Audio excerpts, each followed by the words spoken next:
Andrew, thanks for joining me. I appreciate it. Jeff, happy to be here. Sorry it took so long to arrange. Nobody knows the difference, right? No one watching or listening has any idea the back and forth. It's been 10 years we've been trying to do this. Were podcasts invented 10? I don't know if podcasts were a thing 10 years ago. Hey, I'm going to do some radio on the internet. I think people would look at you like you're crazy. Exactly. Yeah, I mean, everyone's got a podcast now. I know. I don't, but everyone else does. So I'm happy to be on yours. And so one of the things I want to ask you, because it happens to me all the time, do people butcher your last name?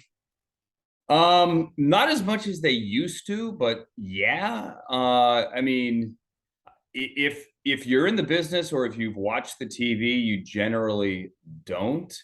If it's like random customer service person trying to say your name, yeah, then 9 times out of 10 they do. Right. Sometimes you'll be surprised and they nail it. I like to say that it's pretty self-explanatory. If you've ever taken a Romance language, a Latin language, it's Italian, Spanish, Portuguese, even French. I mean, it's pretty much phonetic, just sound it out. But I think people look at it and they freak out and they see 9 letters and all these vowels and they just panic and they just make something up. And what are they making up? What do you get? Siciliano a lot. Cicilino.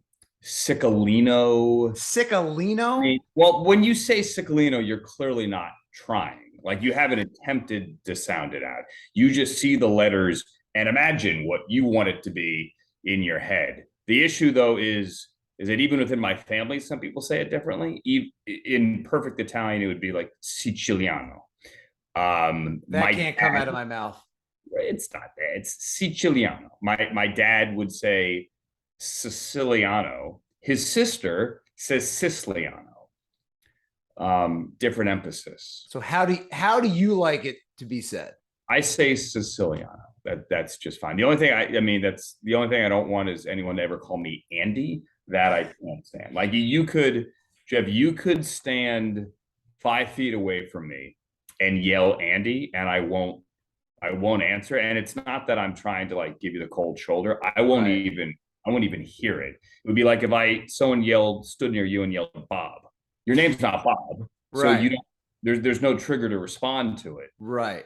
Like if someone says Andy, I honestly don't know that name. Right. Well, the worst is when someone goes, "Hey, Jeff," and I turn around and they're not talking to me. They're talking to the guy next to me who happens to also have the name Jeff, and then you're a little embarrassed. Yeah, and it was awkward in the Rams preseason booth this year. It was me and Mina Kimes, and we worked a couple of years, and then we added Andrew Whitworth this year.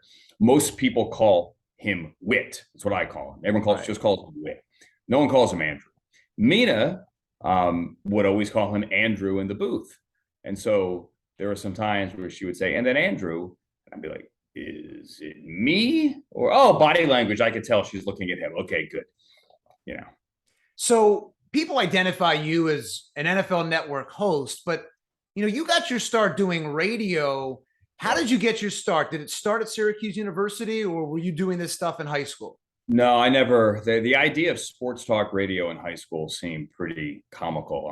I grew up outside DC. There was a guy named Ken Beatrice then on WMAL. They used to do sports talk, and I would listen. I called in one night too, and then hung up when he went to me because I was so nervous. I'm not going, and I hung up. But I went to Syracuse actually to be a writer at first. So Okay. I newspaper might be the way I could break into the business because I never imagined talking for a living or doing television or radio. I was a pretty shy kid, and that was just ridiculous. Being on TV or radio was like, I mean, you might as well say I was going to be an astronaut. It seemed as far-fetched. Yeah. When I went to Syracuse to be a newspaper writer, I actually started that at first, or at least get into some kind of journalism or writing. That's what I wanted to do. But then I started doing radio my freshman year, and it kind of felt right. And I eventually switched my major to the broadcast side, but I never, ever envisioned being on television, even at that point. So I did a lot of, football, basketball, lacrosse, play-by-play in college on WAER, which was kind of like our fraternity there at Syracuse. And then from there, was very fortunate. Got hired to be a radio reporter at what was then WMAQ Radio in Chicago. this 670. It eventually switched over to the Score. The CBS consolidated and got rid of MAQ. But I did that as right out of school, and then that station got the Bears, so I kind of got into the NFL world a little bit, and then moved to LA when Fox Sports Radio started up in 2000. And then after a couple of years at FSR, I was there 9 years at FSR, but after a couple of years at FSR, I kind of weaseled my way into the TV side of things at Fox, and then did both for a while. So when you think back to those high school times, you're going, okay, I want to go to Syracuse, and what you're writing for, what, the Daily Orange? Is that what it is? I think I had 3 bylines as a freshman for the Daily Orange. Okay. So when you go back to that point to now think of where you're at now as a main anchor per se at the NFL Network, one of these elite jobs, do you have moments still? I know you get lost in the job, but do you have moments where you go, what am I doing here? Yeah, of course. I think we all do. I think first and foremost, like, we're all fortunate to be able to talk about something and be close to something that we love. I mean, we're all football fans. We're all sports fans. This is why, we grew up as kids. Sure.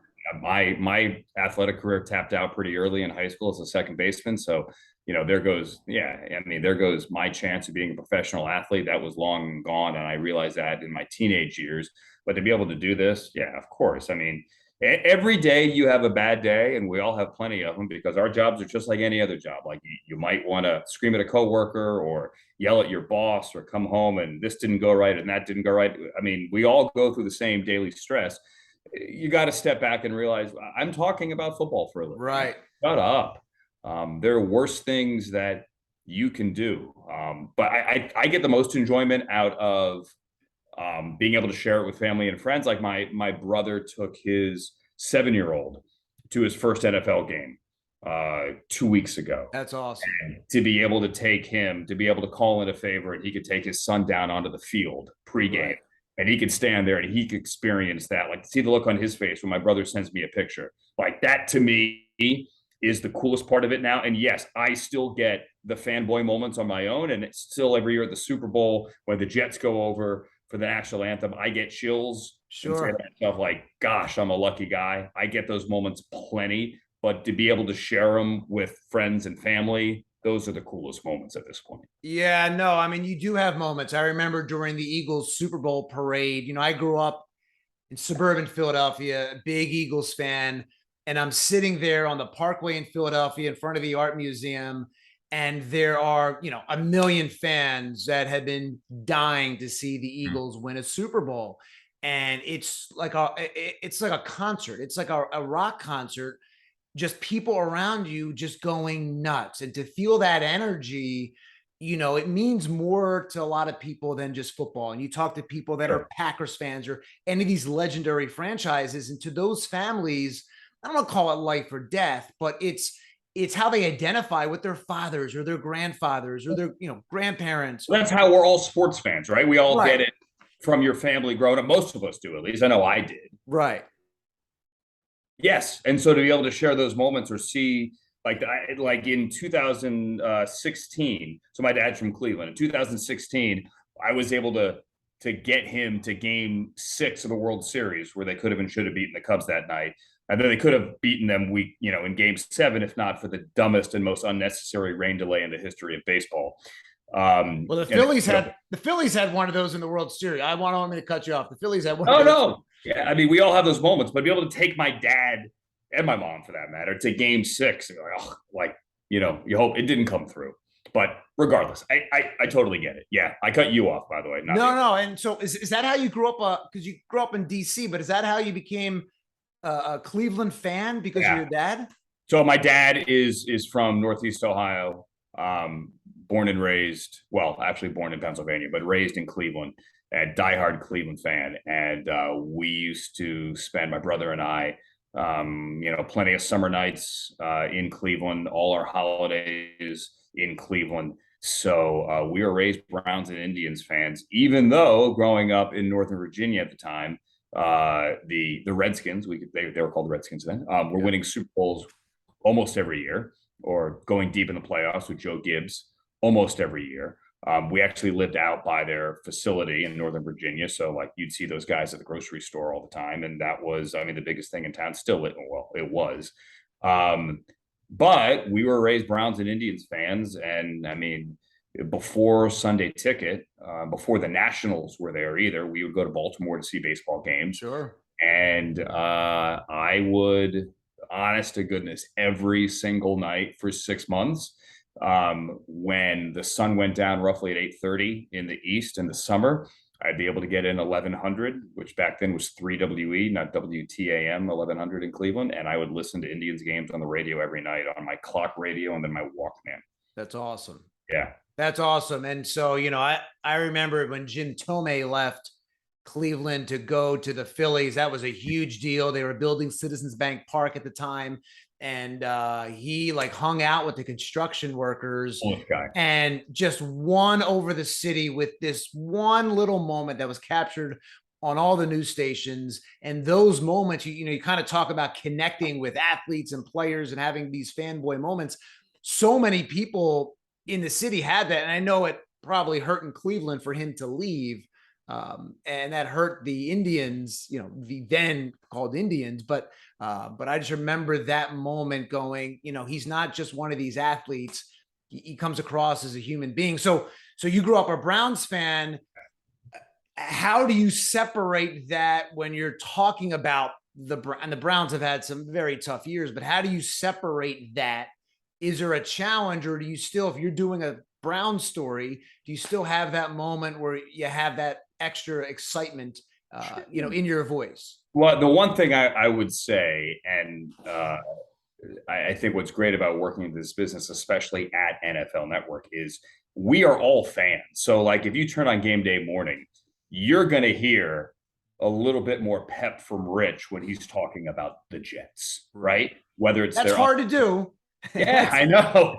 Whether it's their ups or their downs, or from Irv with the Cowboys, bless his heart, with his energy, I can't do it. Or Kurt with the Rams, or Mooch with the Niners or the Lions. And we've never, ever been told of the network, don't bring that out. Right. Now, I'm doing a news show. I have to make sure I'm not overly biased. It's a little bit different, than a Sunday morning show where they're letting it all hang out.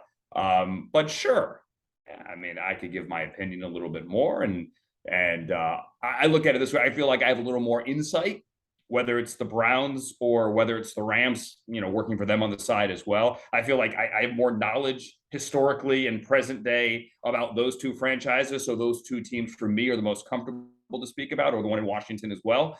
But I think it also brings out really good moments where we can give each other some crap because that it means a little bit more. Like even today, Tom Pelissero and I are doing something, and Tom is working from his home studio. He's in Minneapolis, and we went down memory lane from he said, oh, the Vikings haven't run a 3-4 since, whatever, when I was in grade school. And then we started talking about Keith Millard and those teams back in the day and how he was awesome on Tecmo Bowl. So we could all wear our allegiances on our sleeve a little bit. And the other thing is a lot of us work for teams on the side, Daniel Jeremiah and Matt Money Smith are the Chargers radio voices, right? MJD is in the Rams booth.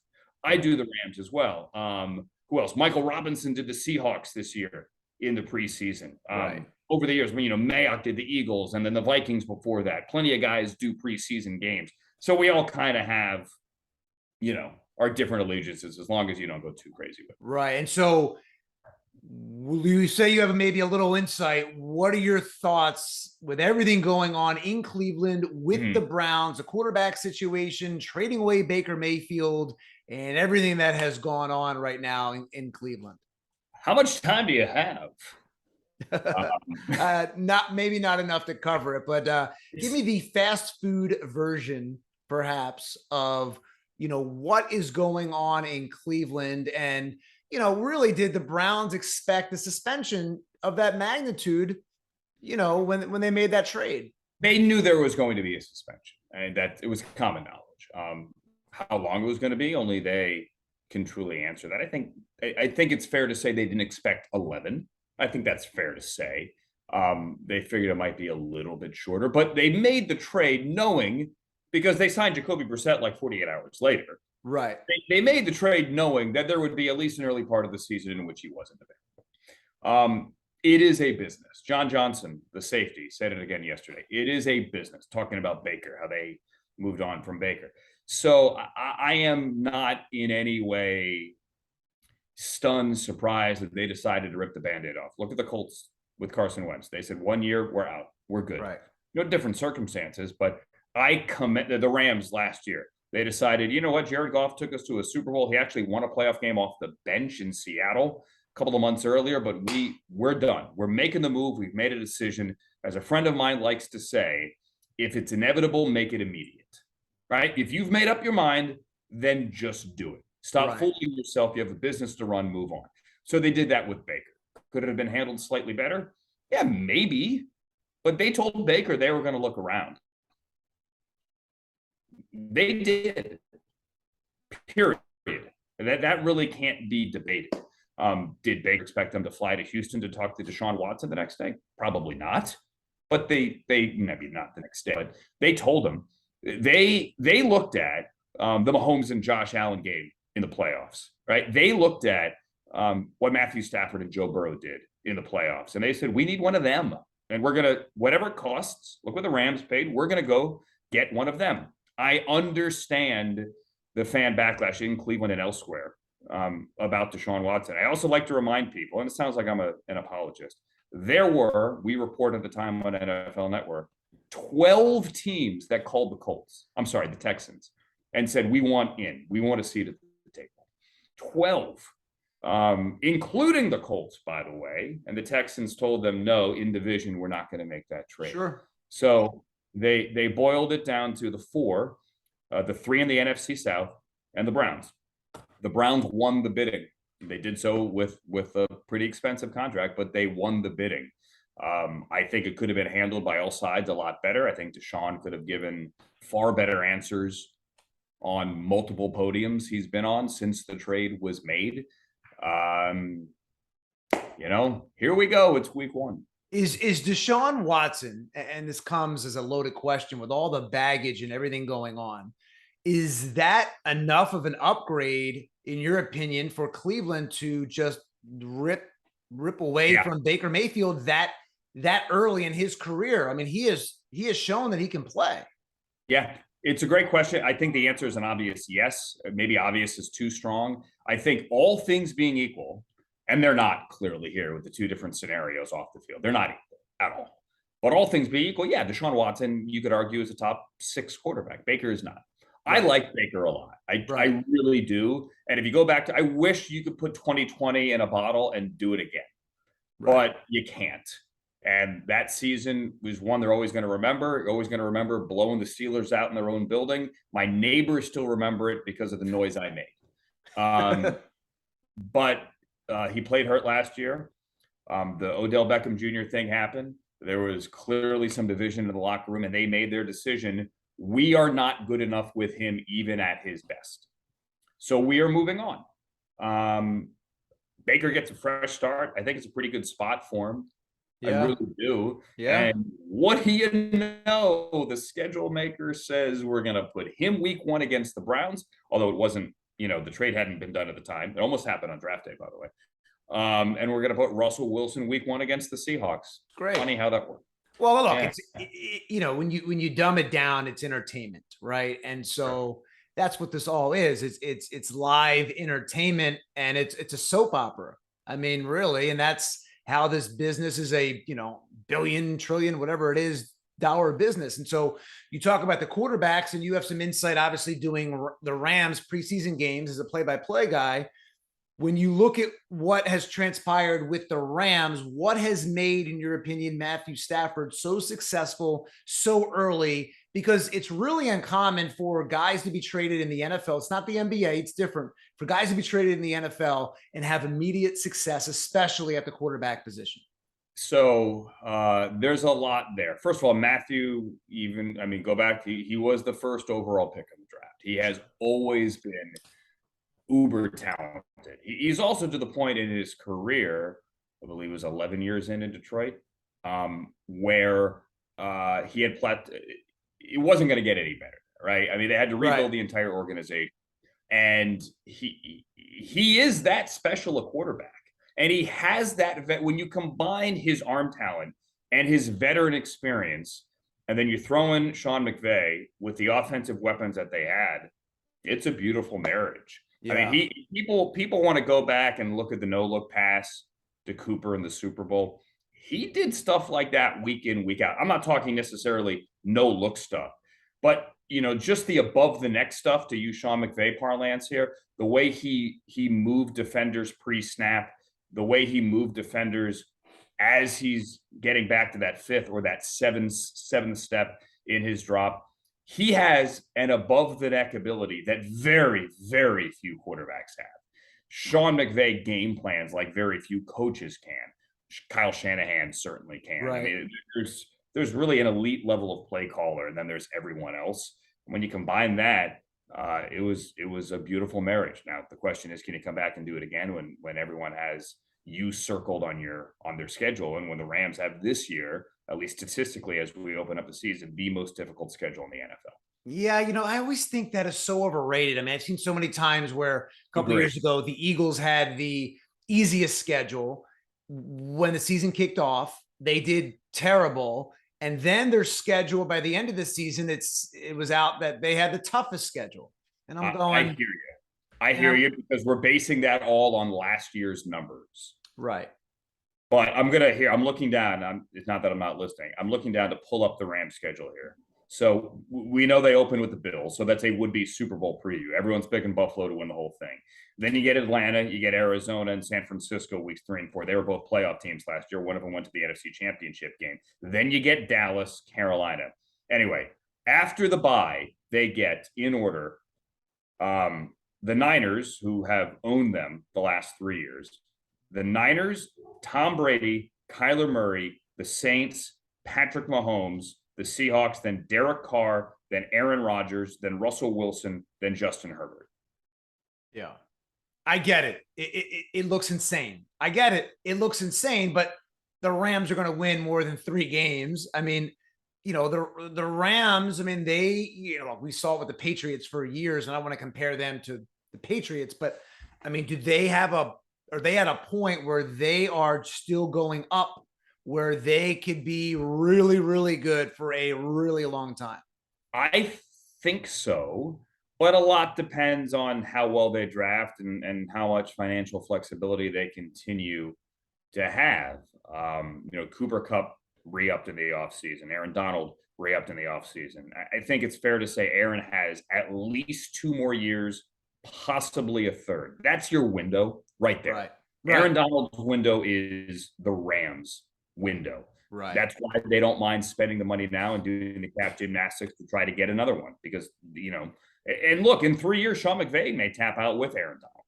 He may go back and he may decide to do TV. He still won't be 40 at that point. Right. It is crazy to think. He's still the youngest coach. Kevin O'Connell has him by 8 months. Kevin O'Connell, who came from the Rams staff to go to the Vikings. Right. Sean McVay is still entering year 6, the youngest head coach in the NFL. It's insane. I mean, it's been in his blood forever. And you look at, there's some great coaches out there. There's some great quarterbacks. Who's your early favorite for MVP? You want to say, okay, maybe Aaron Rodgers. Can he go for a 3-peat? But who do you like for that MVP? I know it's so early. Yeah, it's early, and a lot of it, I think, has to do with team success. Like Aaron Rodgers could certainly be there. If Matt Ryan and the Colts go on a run, then Jonathan Taylor is certainly part of the conversation. I also, there are a lot of people that like Justin Jefferson, but it's never been a wide receiver award. Right. The Vikings would have to have this amazing season where they're in the playoffs, or Justin Jefferson would have to put up a Cooper Kupp-esque season. Sure. Cooper Kupp won the Triple Crown and didn't win the MVP. Right. So it's just hard as a wide receiver. Nick Chubb could run for 1,800 yards. I think it's unlikely because they have such a deep backfield, they'll limit his carries. But without Deshaun Watson and with Jacoby Brissett as your quarterback, they're going to run and run and run and run and run. If the Chargers look great, Justin Herbert could be your guy as well. I mean, Justin Herbert has thrown, what is it, like 87 touchdowns or something in 2 years? I mean, Right. that's insane. And don't discount Joe Burrow. No, and you talk about Joe Burrow and you talk about Cincinnati and you look at the AFC, or the Bengals the favorites or the Bills the favorites, and you look at, oh yeah, there's Josh Allen. He could win the MVP. yeah, and so you think about like, wow, the Bengals are good, the Browns are supposed to be good, the Bills, you're like, what year is this? Because the last 20 years those teams have been terrible. They've been terrible, and it seems like the tide has shifted. I think it's good. I love it. And if you want to bring me a 1989 Browns Bills divisional playoff rematch, where it goes down to the wire and Clay Matthews picks off Jim Kelly on the goal line with 10 seconds left after Right. Ronnie Hartman had dropped the ball in the previous time, like I'm all for that. Right. Football is, and I truly do mean this. And I live in LA. The Rams won the Super Bowl, and I'm happy for it. But I think football is better when teams like Buffalo, Cleveland, Green Bay, smaller towns, Rust Belt towns. I know Green Bay is not a Rust Belt town. Cincinnati last year, like Right. not that everything needs to flow through a smaller market, but those teams have history. Yes, the Bills have never won the Super Bowl. Great, Right. I get it. Okay, they have an amazing fan base and a proud history. If anyone has the chance to go to Bills training camp, it's in Pittsford, like outside of Rochester, which is like an hour east of Buffalo. It's as good a training camp and a setup at St. John Fisher as anywhere. Yeah. It's so cool. And Sean McDermott has done an amazing job. I mean, he's done an incredible job there to turn that around. Bills fans, I mean, they're dying for a Super Bowl. They came so close for so many years, and then it was just awful for 2 decades. And I hope they get it back. They are back, first of all. Sure, they are as exciting a team as there is in the NFL. But they are primed to win, especially after the disappointment last year. Look, as a Browns fan as a kid, 86, 87, 89, they got to the AFC Championship game in 3 or 4 years, right? That including knocking the Bills out in 89. Well, not the championship game, but the game before. I get that heartbreak. You feel like every year is your year, and then you get kicked in the face again. So for their sake, I hope the Bills can taste success because their fan base deserves it. Yeah, and you talk about all these teams. You talk about the MVP. One name we did not mention, Tom Brady. And so he's retired. He's unretired. He's coming back. Everyone's going, what's going on with Tom Brady this year? But you can never count that guy out and everything he's done. And he would love, if he is going to go out this year, to go out on top. He would. I can't figure them out yet.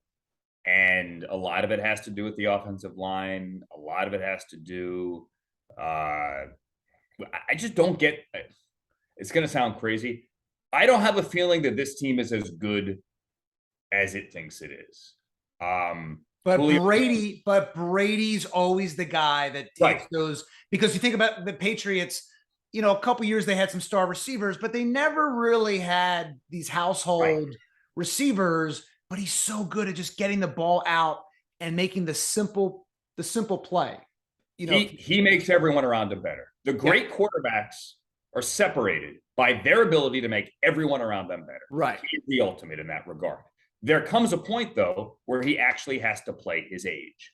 And we've been saying, oh, it's going to happen. Oh, no, it isn't. This year, it might happen if the offensive line can't protect him. If Julio Jones can't stay healthy, which he hasn't for the last 2 years, right? Chris Godwin isn't going to be back for much of September. I know he's practicing this week without the brace, but he's not going to be the same guy, at least not the first half of the season.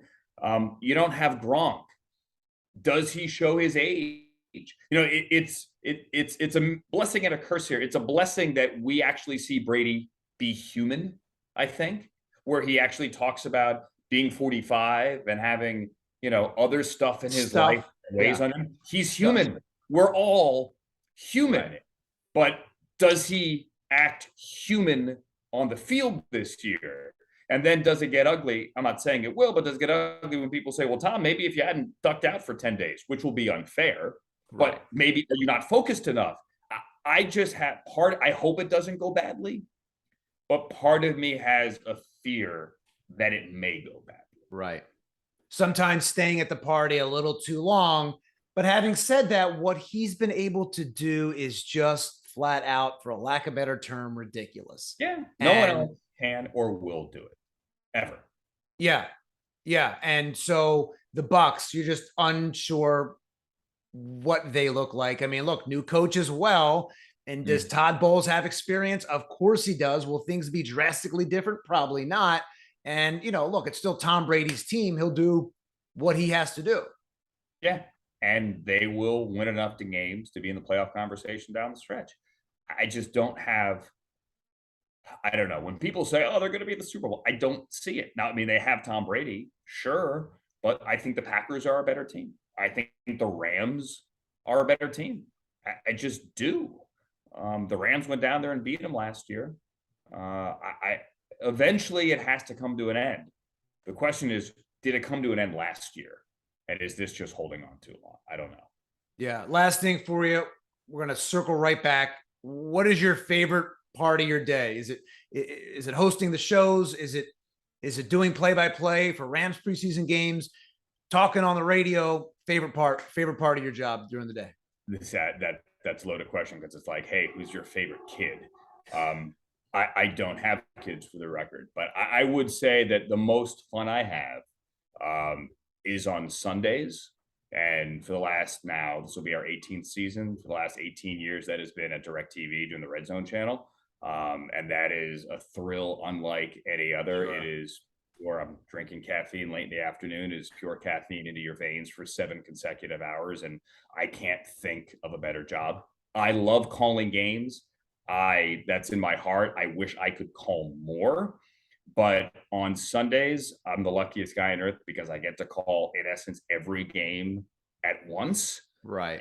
And at 1 o'clock on Sunday, September 11th, 1 o'clock Eastern, 10 o'clock Pacific, we're going to have 9 games on, and I'm going to be pacing like a madman in front of a wall of TV, screaming and yelling, and it's going to be awesome. And I live for those Sundays. Well, I think all the fans, all the viewers out there, feed off your energy. Love watching you. Keep up the great work. I appreciate you joining me. Hey, Jeff, I'll say this at the end here. I couldn't do it on Sunday without an amazing crew. It sounds so cliche, but we've been around most of our crew for most of those 18 years all together. And it is you work in TV, you know how hard it is to juggle 10 feeds at once in a control room, listening to back hauls and trying to figure out who and when people are going to break, and trying to get me information about, well, who's challenging what in Philly, for example. We have an amazing crew, and thank God for them, because my energy flows from them back to those fans. So it's awesome on Sundays. And thank you for your patience with me, like, to arrange this. Oh my God, of course. I appreciate you joining me. Great insight to what's going on, your career, and everything going on in the NFL. I appreciate it. Of course. Let's do it again. Absolutely. Thanks, Andrew.